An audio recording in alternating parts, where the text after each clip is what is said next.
unemployed. I'm disabled. I'm living with my mother. I have no income. If it weren't for my mother right now, Sallie Mae would be calling me in a cardboard box on a street in San Francisco. And I still think if that were the case, Sallie Mae would still want their money. It's a bottomless hole. You could throw $100 bills down this bottomless hole for the rest of your life, and it'll never fill up. And it appears to be completely designed that way. No other generation has had to face $20,000 in student loan debt out of the gate. Graduate students facing $42,000 out of the gate. Corporate irresponsibility is far more to blame than personal irresponsibility on this issue. Per year, I borrow about $25,000.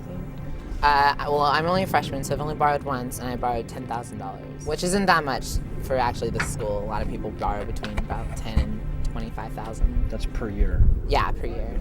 I don't know a lot about how much I owe or what. Like, I know I pay like a little bit every month, but I'm terrible at keeping up on how much that is, because to me it's really overwhelming. For federally guaranteed student loans, the Truth in Lending Act doesn't apply.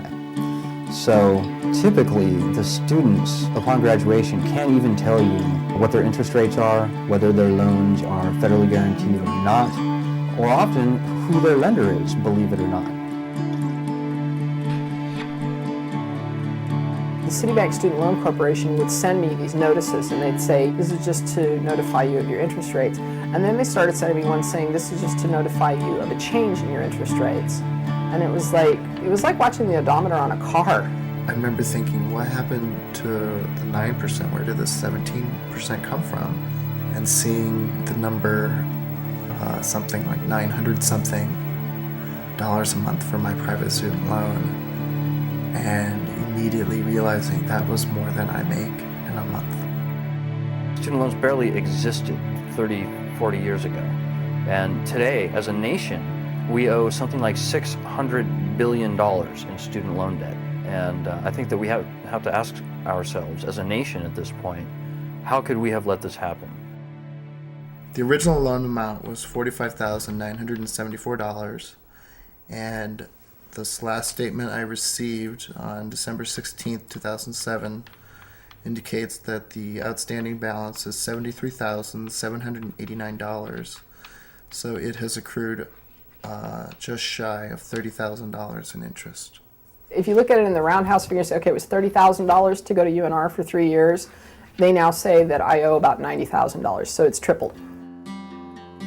They can seize Social Security, they can seize tax refunds, they can garnish your wages.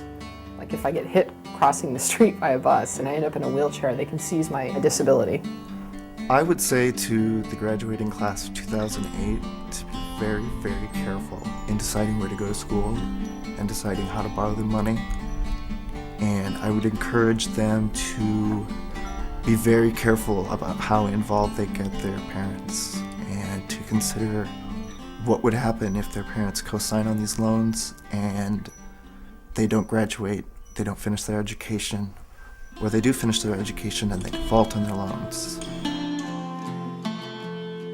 We have to have doctors, we have to have lawyers, we have to have microbiologists, and we have to have newspaper reporters and public school teachers and professional photographers and all of that. And those are all jobs those are all careers that require a significant amount of education.